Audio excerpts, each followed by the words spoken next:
The Kama Sutra talks about how every movement is supposed to be like choreography. This week on Love is by Shan. Seema Anand. Seema Anand. Ancient India has always thought of pleasure as an awakening of the senses, as a Shakti, as an energy. You know, most of us get thrown in the deep end. If you're lucky, you have a partner who's as into you as you are into them, but nobody really teaches you. When you're on top, when you're in the giving position as a woman, you needed 2 pieces of jewelry for this. You needed the waist chain with lots and lots of bells on it, because sometimes it can feel like sexual liberation is this modern thing. We're not discovering liberation, we're uncovering history. now when I talk about my reference of knowledge, it encompasses 2,000 years. If you have sex with a woman and afterwards you look at her as dirty, the next place you should look is your own hands. You don't have a choice except to look at it as beautiful. If you see somebody coming with this jewelry, get ready.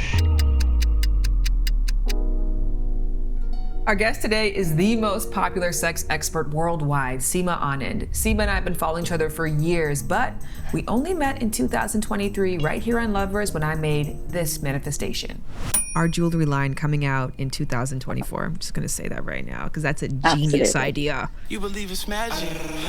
And now I am very proud to share that this episode is sponsored by Kama, a jewelry line inspired by the Kama Sutra created by Seema Anand and myself, lovingly designed and distributed by the jewelry line Surmai.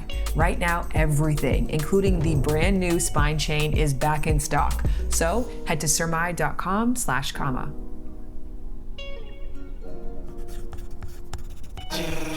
When I think about you and me, I feel like we have a secret romance. In my mind, it's like, I feel so strongly towards you and I've never met you in real life, so I know, isn't that just amazing? We've never actually met, but yeah, we do have a secret romance. I think somewhere there is an understanding of what I talk about that you have that nobody else in the universe has. Have you ever had a queer experience before? Yes. Do tell. Well, my very first experience was queer. I think most of us start out like that, right? So I think my very first exploration was with somebody who was at that point my best friend. I was very young, maybe 12, that kind of age group. And I know that it wasn't like we didn't really go down on each other because we were still quite young. We hadn't quite got to that point. But you know, it's just the memory of that entire time that I still have in my head. I still use that memory. So long story short, you're saying there's a chance for you and I. Yes! Yes. Let me do this properly. I have to sit there. Yes. So I love that was your experience, and that actually makes so much sense as to why you are the patron saint of pleasure. Many women who started off with women as their first sexual partners experience less shame around their pleasure. I think a lot of people who started off having sex with women to begin with, or sexual experiences with women, have a different story in their mind, that this is for me, or this is about me, and that my pleasure should be front and center. I think that's the perfect segue to talk about something so special to my heart, something that was born out of this exact environment, which is Kama.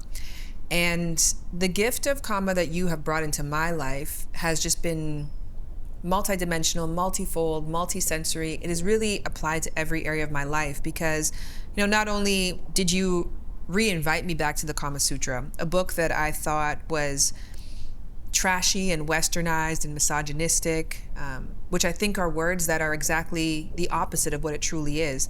So not only have you brought me back to it in terms of my work as a sex educator, but just as somebody who pursues a life of pleasure, of passion, of prosperity, and of giving back to others. So for people who are not familiar with the Kama Sutra, or are familiar just by the ways of that Kama headline, 79 Kama Sutra positions you have to try this spring. What is the Kama Sutra about? So the Kama Sutra is a text that was written in about the 4th century, 300 something AD. It was written as a book for men of leisure and men of wealth. And the book was written in 7 sections, and it was ideally written to teach men how to live their best life. So it's very much about their life, their sensory experiences. It doesn't have anything to do with how they earn their money or how they interact socially with other things. It's very much about their personal sensory experiences. And one of the interesting little things it says is that on the windowsill of every room, potentially every room, there would be drawing materials, because one of the most important things in foreplay was that you would make a drawing of your partner. You would sort of have that time where you had one-on-one, eye-to-eye time, where you would actually draw out that person in the way that you saw them. So all men and women, but all men, particularly men of refinement, men of wealth, were taught how to draw. That was a very important skill that they had to learn. I think that the whole thing is giving men's soft life era. I love the fact that it was extremely literal, and to take lovemaking seriously means to take your artistic expression very seriously. Absolutely. It does say that a man who is well versed in the arts is the most desirable lover of all. You have to remember that this is the time when we're talking about a courtly society. So all the men that are likely to be in this society are all wealthy and famous and powerful and so on. So what made one more special than the other? It was all about what made you be picked.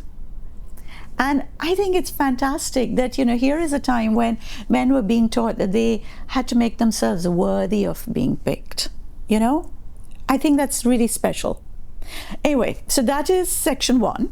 Section 2 of the Kama Sutra is where we're going to be talking a little bit more about it, because section 2 is about the arts of pleasure. And this bit was actually written for both men and women, because it was important that everybody understood how to be with their partner. I love that you gave that story, because I feel like that is the exact experience I had when you told me about the jewelry 2 years ago now. And at that time, I had just given birth to my second daughter, and I felt alien in my sexuality. I tell this story of, we had this mirror installed in our bedroom, and it was just a functional installation of a mirror. And when the person who put it in, they made a joke in front of other people about like, oh, well, I know what this mirror means, or some kind of sexual reference, and it deeply embarrassed me.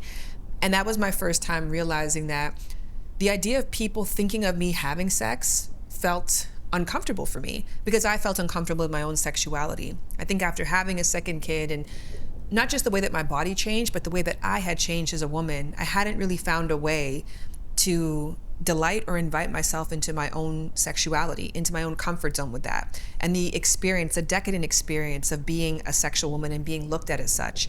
So the jewelry for me provided a pathway to start treating myself differently, seeing myself differently. And then they felt not just like instructions on how to be a better lover, which we'll get into, but they felt like instructions on how to see me for my partner. Like, see me as a goddess, see me as ethereal, see me as a queen, like, because that's how I now want to enter the bedroom. I don't want to be seen as a young girl with super high tits, you know what I mean? Like, who's screaming and making these sounds, or I don't want to feel and be seen as if I'm trying to compete with my younger self. I want to be decorated with the wisdom, with the experiences that I now have, and what better way to represent that than with beautiful jewels. So thank you for giving that to me. And I was so passionate about when you said that I said, Seema, have you done something with this? Have you turned this into a business? Have you started thinking about this? Like, what are you going to do with this? And that was the end of our Zoom conversation 2 years ago. And fast forward, here we are in 2025. And now We've got it all. We've got it all. We've got it all. And I was just lifting up my one to sort of just feel against my skin, just because they're just so beautiful. And I have to say, Shan, that you've been the actual driving force behind this, because for me, it was such a beautiful concept. I was very happy to keep it in my head as a concept, because it just lived over there, and it was gorgeous. And there's nobody else that could understand what I meant when I talked about this and you did. So I just want to thank you for walking into my life when you did. But also, when you just said for a moment that you want to be seen now as this goddess, and how brilliant you feel with it, because when you feel ornamented, I always feel that when you show up with this jewelry for yourself, for your lover, for the lovemaking, it's not really that you're being seen. It's almost as though you're being revealed. Do you know what I mean? Like it feels like, yes, there is a sort of, it's almost like a staging of it. I realize that everything is so connected. So the Kama Sutra talks about how, for instance, every movement is supposed to be like choreography. I was wondering if we could go piece by piece through there's 5 different beautiful options, pieces of jewelry that we've given for people. So where do you want to start? So I think that we have to start with the waist belt, the jingling girdle, which is worn for when you are on top as the woman. And that's where my journey started. It started with the jingling girdle, and I think that's where our conversation started as well. So I think we have to go with that. And interestingly, somebody actually wrote to me the other day saying that she wants to make her sex life a little bit more exciting. At the moment, all she's ever doing is the missionary position, and she wants to be in the giving position, meaning on top, but that she's running out of stamina from all the bouncing up and down. She finds it really, really hard, makes her want to stop in the middle, and it's just doing her a disservice, because then she suddenly doesn't want to be doing this anymore. And I thought, oh my God, enter the waist chain, as we know. Yes. I mean, porn has done nobody any favors by making people think that you have to bounce up and down because that's what looks good for their camera. And as we know, when you're on top, when you're in the giving position as a woman, what we need to do, Shan, tell us, where do we have to go? Back and forth, and slightly round and round, right? The bottom going slightly round and round. And so you needed 2 pieces of jewelry for this. You needed the waist chain with lots and lots of bells on it, because when you actually put it on, the idea was you got your movement right by making sure that the bells did not make a sound. And I think that is it's genius. It's so simple, but it's genius that you no longer have to worry about whether you're bouncing, what am I doing? You know that all you have to do is concentrate on the bells not making a sound. And so you learn how to move your body for a very specific idea. And you paired this up with the long earrings. Are you wearing your long earrings? Yes, I am wearing my long earrings. There you go. Okay, so the long earrings were really, really important, because when you lean forward, when you're on top and you're going to move back and forth, you have to lean slightly forward. So your arms would be straight, your hands would be resting on your partner's shoulders, maybe on the bed on either side, maybe on their chest. But how far forward do you lean? And these earrings, the long earrings, which, as you know, we have created very, very carefully by understanding the weight and the kind of movement that they have. You basically bend your head forward so that your earring was in the middle of your cheek, or it fell across your cheek. And then the idea was to get it to swing. And when you got that swing right, which was grazing against your cheek, you knew that you had got the pace of your thrusting. I mean, if I hopped up on this counter, which I might do in a second, I think that is a beautiful, and it is. I mean, I have worn this jewelry while making love, and you do feel the swing. I actually do the jingling girdle, which is the waist belt, which I want to back up and say that this line is done in collaboration with Surmai and Manasvi, who is the genius of Surmai. Really just took the conversations we had, listened to our podcast, listened to all the work that you have done on the Kama Sutra, and then interpreted it in her unique way of bringing Kama to life. And we'll talk about the choker next, which of course is such a beautiful, to me, all texts need to be updated.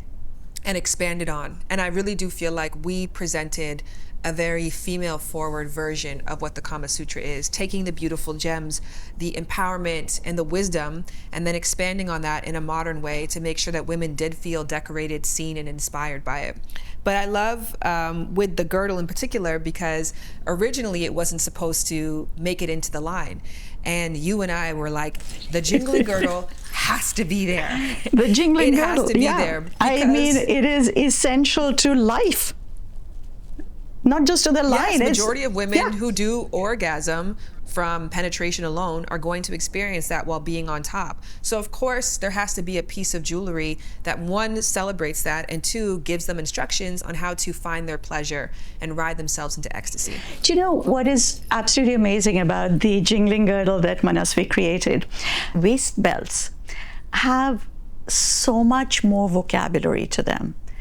It was sort of that line of definition, wasn't it? It's that line which you could be like, okay, this is the line that you don't cross. This is the bit where you can go up to here. You can trace that line, but you can't go beyond that. So it was definition, it was intention, it was guidance, it was all manner of things. But more than that, it was just the absolute exquisite beauty of ornamenting yourself so that you feel good, and then also having this as a guide which tells you exactly how to move. I mean, how absolutely exquisite is that, right? And I love the translation of, because in Western society we call that position cowgirl, which, what does a cowgirl do? She's gonna bounce and go crazy and have her hand in the air and be jiggling everywhere. But the translation in the Kama Sutra is the woman above.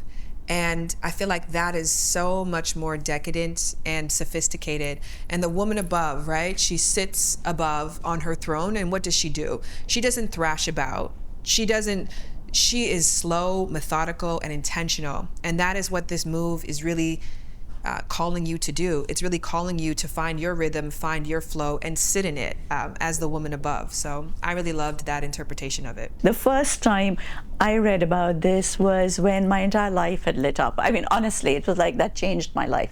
I can remember the day that I read it. I can actually remember what it did to my brain. And I was like, okay, if somebody else out there could think of the pleasure of a woman with such detail and such exquisiteness, why are we falling behind? Yes. What I would love, the story that you told about your friend who was like, well, once you have this jewelry on, aren't you pigeonholing yourself to a certain position? You wear everything at once. When I have worn the jewelry, I wear everything all at once. And not that we have to get to every position, but it decorates a different part of your body. To your point, the lines, they create focal points, they create areas of intentionality, and then it's like choose your own adventure. But also keeping in mind, like you said, that to me, the belt and the earrings are what go together. So the other position that you can use specifically with the earrings, I think, which really facilitates the lean forward, is riding a tree, which I prefer that to reverse cowgirl too. And riding a tree is just being on top of your partner who has a strap on or who has a penis, but in reverse.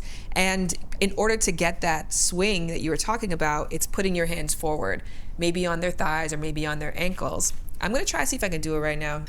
Let's see if I can get it. All right. So if I'm in the position like this, and then my hands are forward, and then I'm positioning my pelvis forward so that my clitoris is rubbing against my partner, and if they can, put a hand underneath it if I'm going backwards, or maybe I have my own hand and I have a toy there, but it's positioning that clitoris downwards and then grinding back and forth. There we go. You get a little swing going, right? Absolutely. There you go. And that's how it should be, right? I mean, I was just thinking how absolutely beautiful and just how calm and like collected you looked over there, rather than that.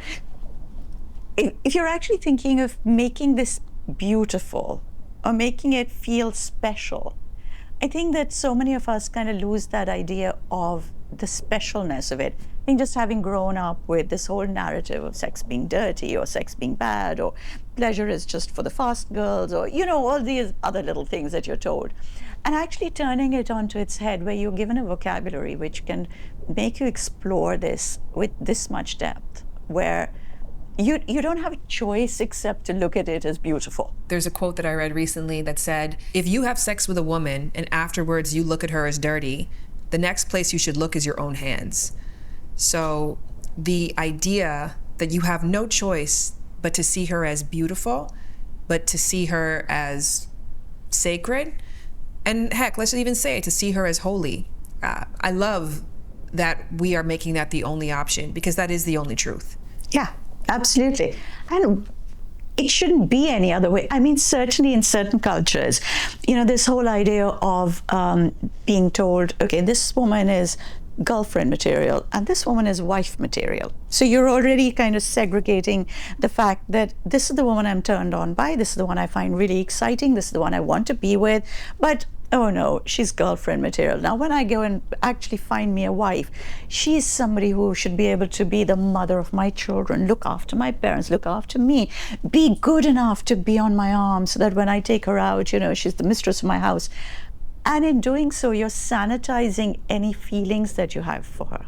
Like you've literally now removed this idea that how you can feel with your girlfriend or your mistress, that excitement, that pure pleasure. You cannot feel that. You're not allowed to feel that for your wife. And which is why we have so many people ending up in sexless marriages, because they don't feel anything for their partner.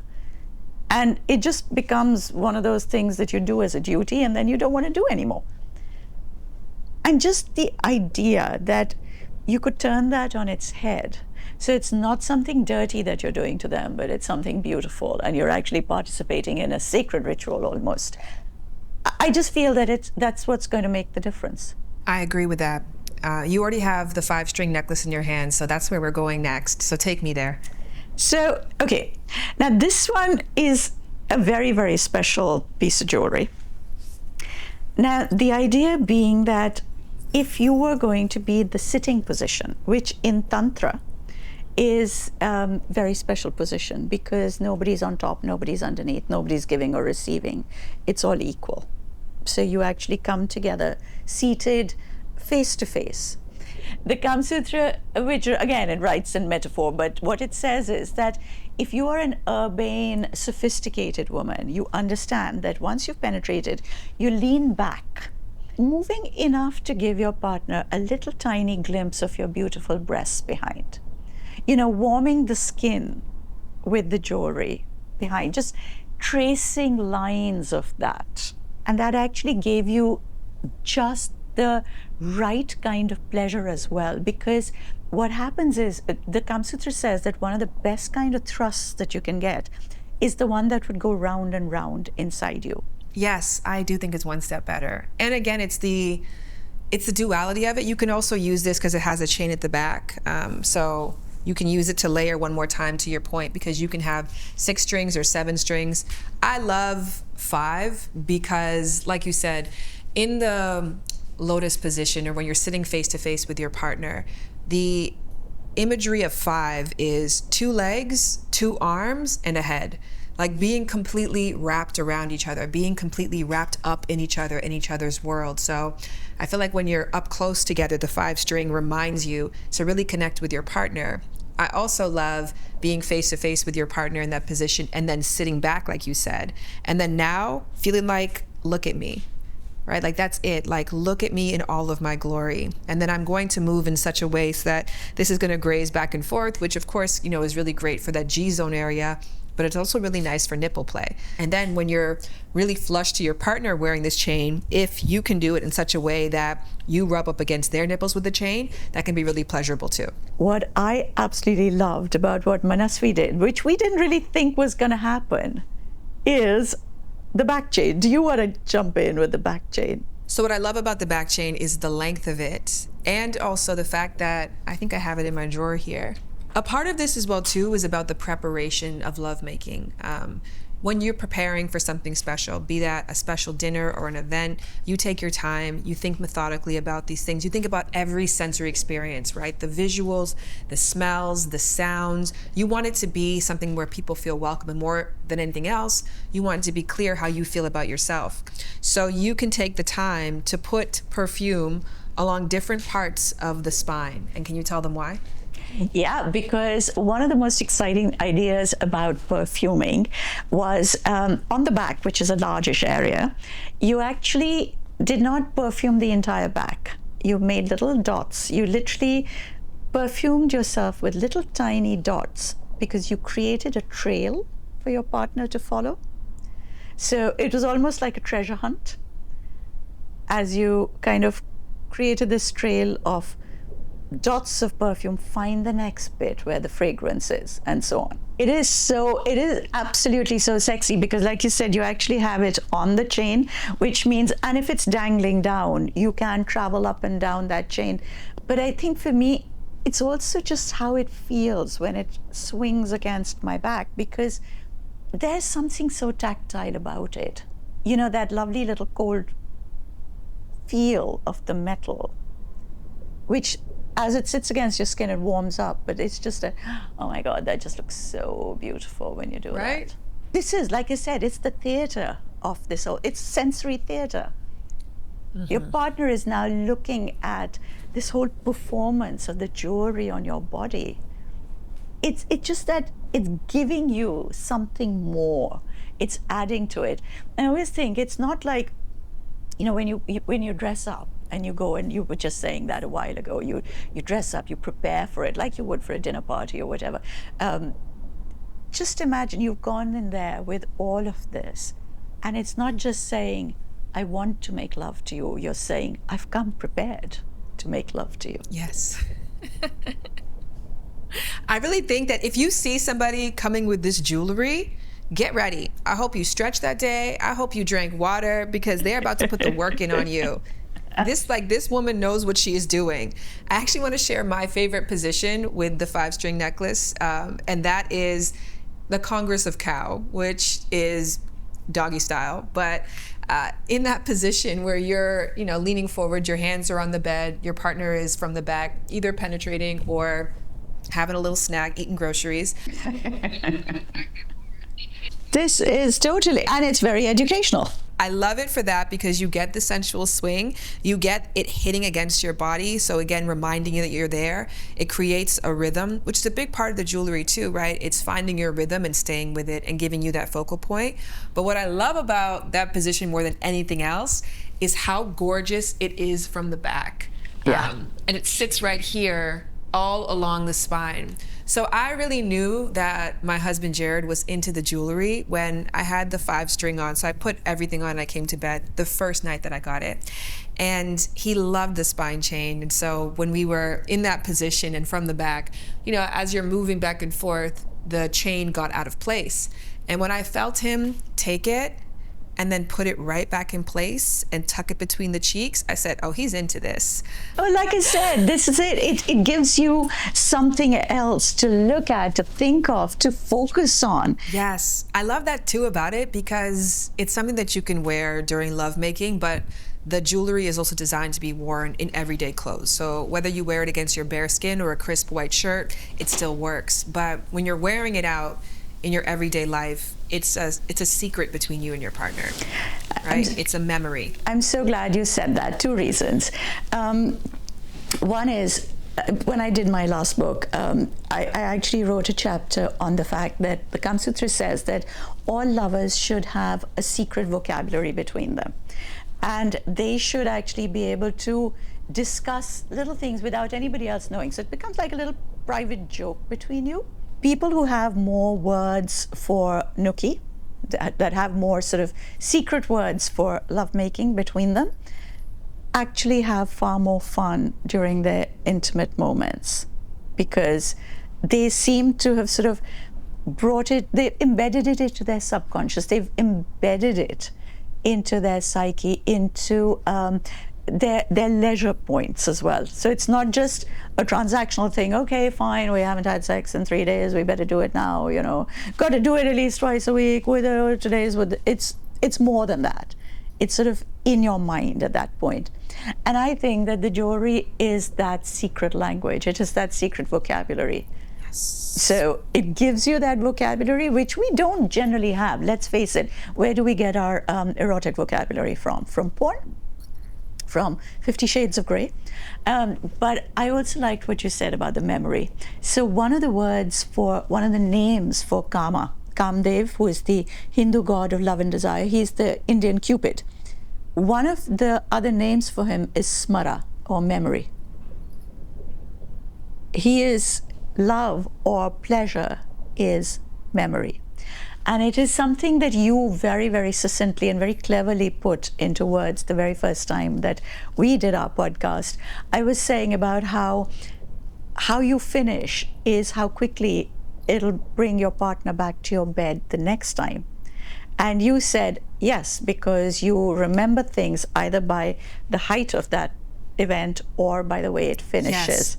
So there was somebody who'd written in about how they want to be able to spend the time bring their partner to arousal. They do spend the time bring their partner to arousal, but in doing so, he has to make sure that he doesn't think any kind of sexual thoughts at all, because he says that, in order to make sure that he doesn't come or that he doesn't suddenly kind of get beyond himself at that point, he has to think of all sorts of other stuff, and that then makes the whole act really mechanical.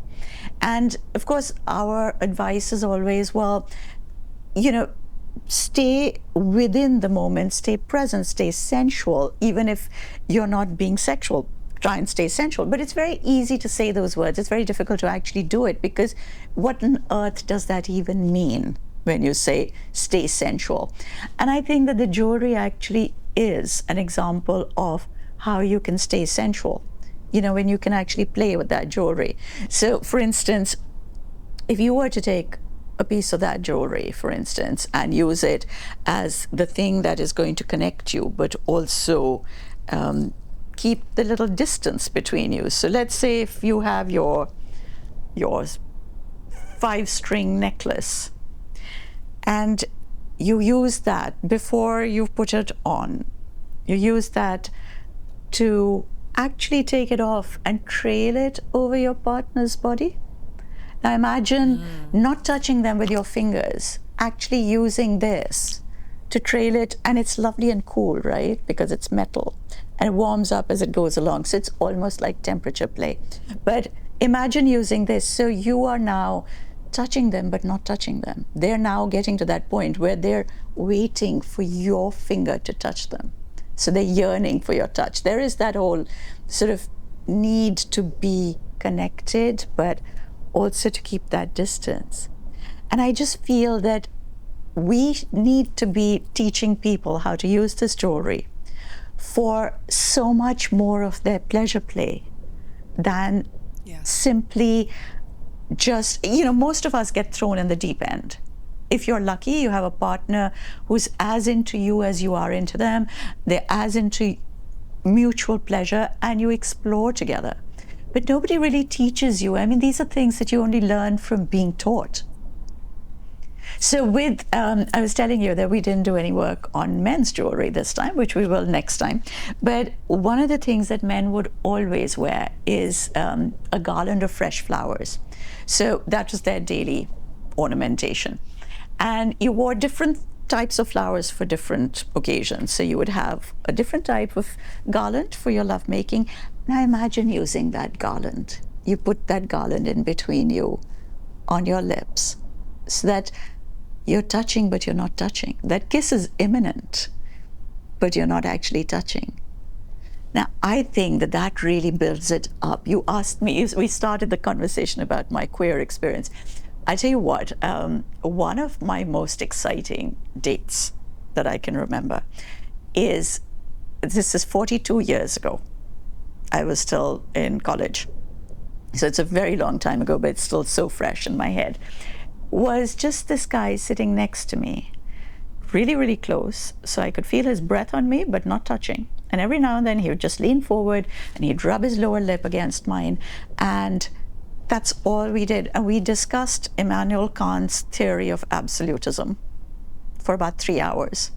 The only time I didn't argue about the theory of absolutism, which I don't agree with otherwise. But yeah, and then he left. And I still remember that, and I still use that memory as well. It was just so exciting. And I think this jewelry is not just for the person who wears it. It's not just for the actual positions. It's for your partner equally, and it's for foreplay equally.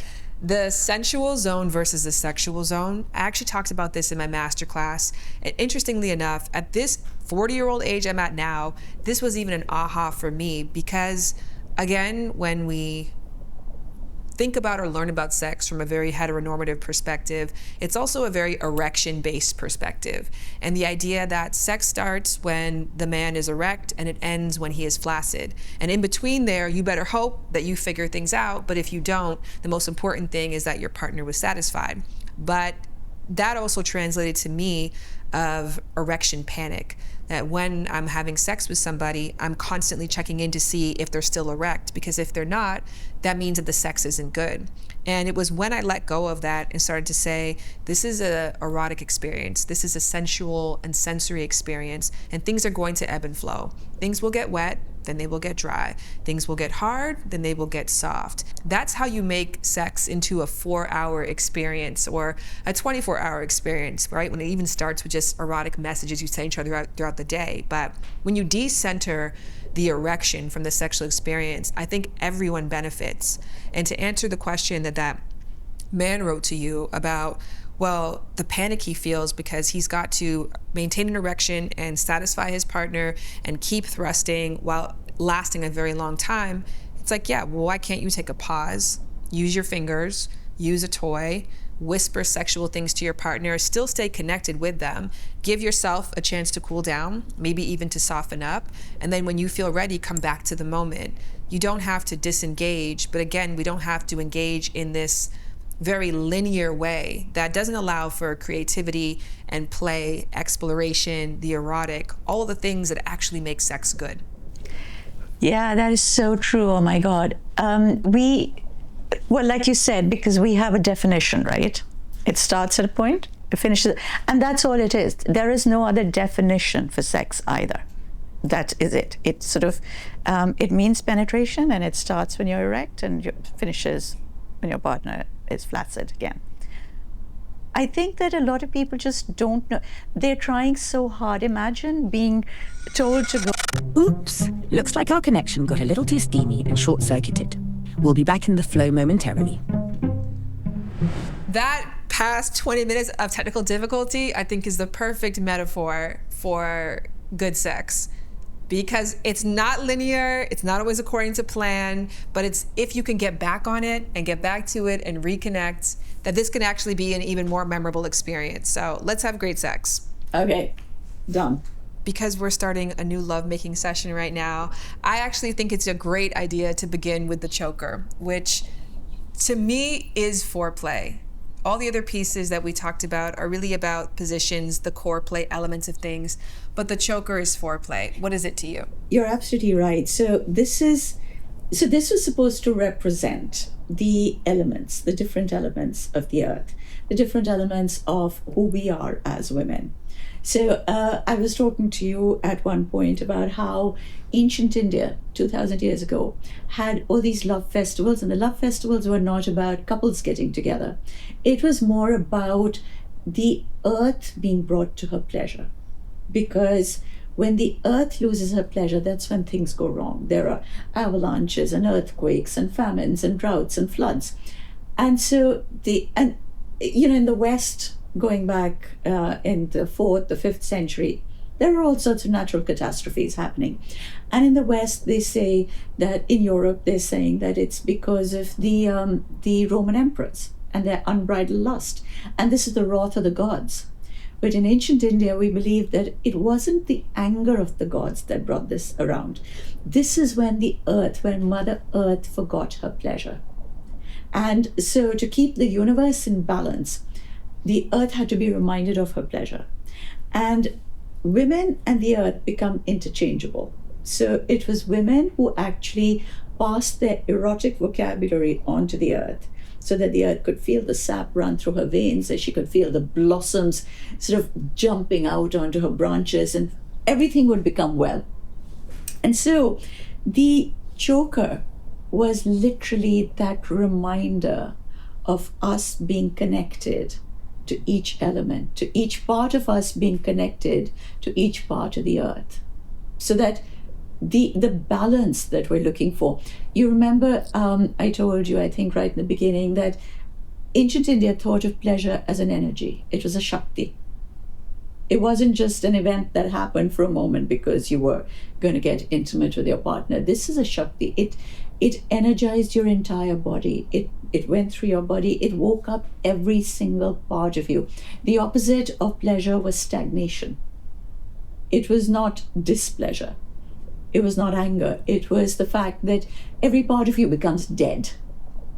And when you wake up, where every single nerve ending becomes alive, it wakes up, that was pleasure. And so this is a reminder of all the different elements and how we are a part of that element. And the elements are a part of us. Oh my goodness, that was just a beautiful poem that you wrote to my spirit and soul. And I think that this choker is my favorite to wear actually during masturbation.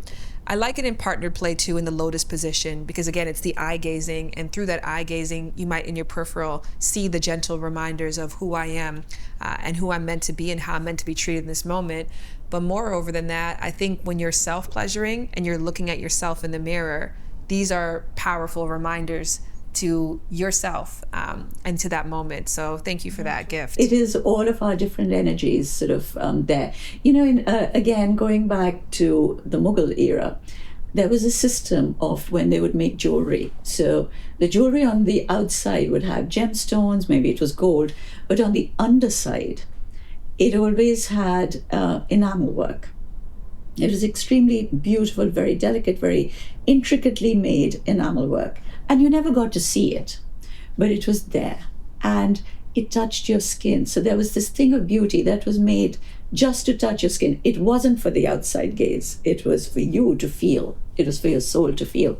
This choker kind of reminds me of that. And that's the thing I also love about what we've created too, is that I think sometimes it can feel like sexual liberation is this modern thing. Like a modern woman is sexually liberated. A modern woman reclaims her pleasure.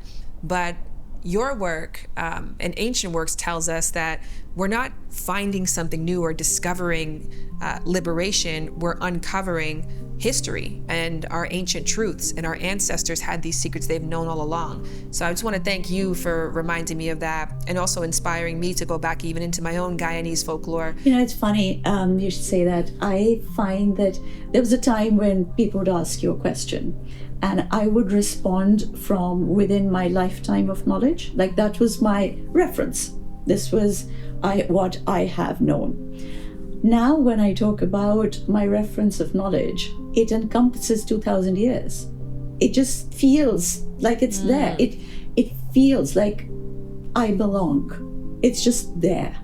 And the idea being that every single part of you is a manifestation of desire and love. It is a manifestation of karma.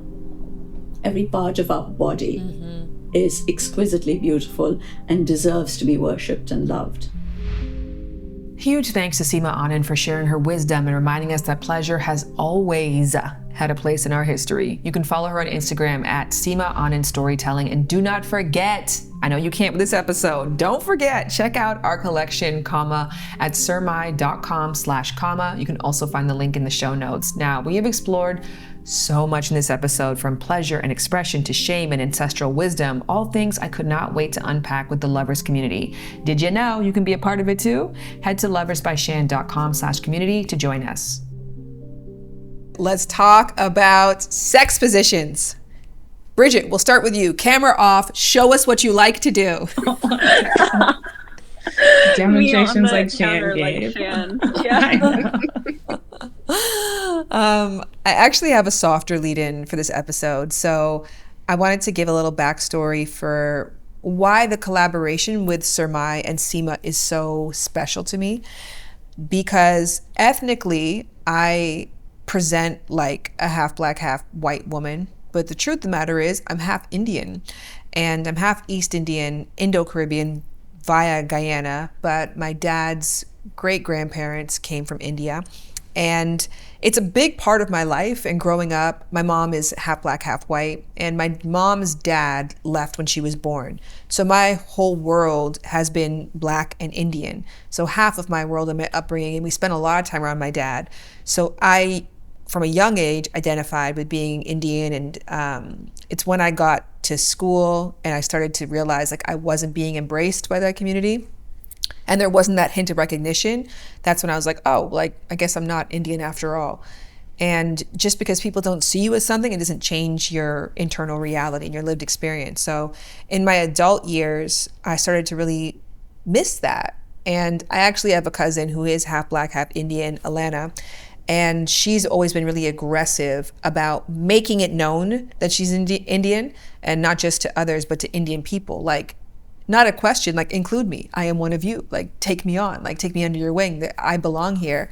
And I've just watched her sense of confidence in her culture, in our culture, and her sense of confidence being around people of our culture outgrow mine. And so for me, asking Seema to partner with her and then partnering with Surmai, which is traditionally, an Indian brand, was meaningful for me because I was asking for belonging. Then come to find out that Surmai, their actual core mission is around belonging and creating objects for belonging, things that we can all share to get a piece of our history, a piece of our truth, and to learn more about ourselves, and using jewelry as a conduit for storytelling and self-expression. And then it was not just through finding my own belonging within the Indian community, but realizing that regardless, we all belong to these stories. We all belong to these truths. And so I wanted to spend some time asking you guys about your culture and where you come from, and if there are any stories that you carry with you. So I'm Filipino. I was born in the Philippines, and I lived there for a few years, 8 years, until I moved to the US. So I think that the Philippines in particular is pretty rich in culture, where it started with a bunch of indigenous tribes and then got colonized by Spain, the US, Japan, and a whole bunch of other countries. And I think I saw something online that talked about how in different tribes pre-colonization, women were seen as like goddesses and higher powers, and it was less of a patriarchy. And I didn't want to say it because I need to fact check, but I've always found that really, really interesting. And I've wanted to dig deeper into those pre-colonial roots and see what it was really like back then. The Legend Blessed is a story of a woman who comes out in the night, and she is part succubus, part phantom. So she's part human, part animal, and part succubus. And she goes about to find male victims and to take her pleasure just because she can. I always found that how should I say, that story in my Grenadian heritage very interesting. All stories are not meant to be taken literally, but they're meant to be symbolic or parables.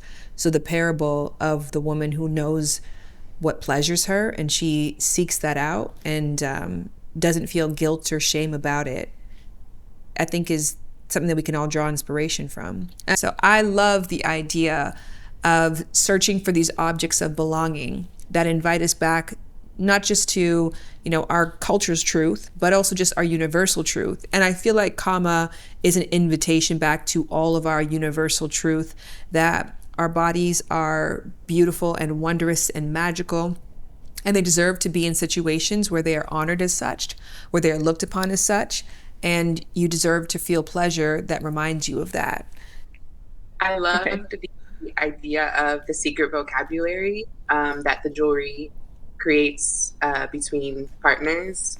I'm someone that's always looking for ways to make sex more than just okay, we did the sex and then there's no I want mine to kind of last all day or for as many hours as possible. And I love just thinking of the couple having that erotic vocabulary within the jewelry.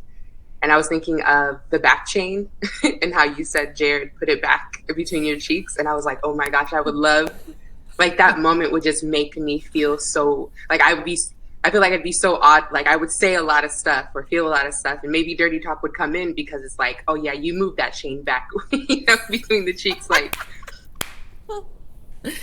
well, Steph, I know your ass already has some, so thank you for the support and for the love for that. But overall, as much as it is like an opportunity to talk about the line that we have, it's an opportunity to talk about positions. And it actually made me think about the word position in a different way. Like when people ask, what position are you in, right? Or what's your favorite position? Even my language of that is flipped, but what's your favorite position? And the small, subtle ways that we can even say that, like being the woman on top is my favorite position.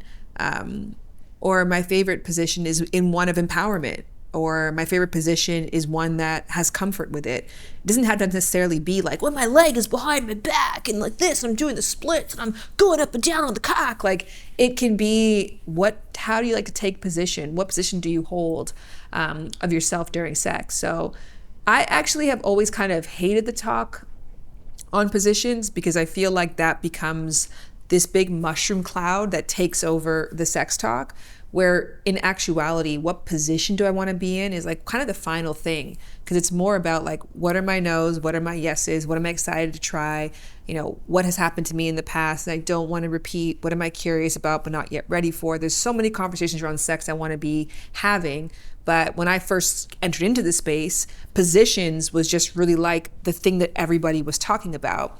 I feel like this has really brought me back to it, where I'm not as afraid to talk about positions anymore, because I think that we all know that there's a richer conversation to be had. So that to be said, let's just talk about positions. I'm curious to know what your guys' favorite position is. One that I have not tried. I think there's many positions that kind of happen all the time. So I'm like, okay, I know this is what works. But you talked about the lotus position. And I loved what you and Seema said about where you can kind of sit back and it's like, look at me. I love that. And I'm always looking for ways to like be connected and like, but also like that distance and then like come back. I definitely want to try lotus as well. It's always been like on my list, but I think currently would be just being on top because one, for me, I won't speak for all women, but for me, it's easier to get off that way. I really like what you said about positions not being or not needing to be a specific thing, but rather like a place of comfort or a place of control.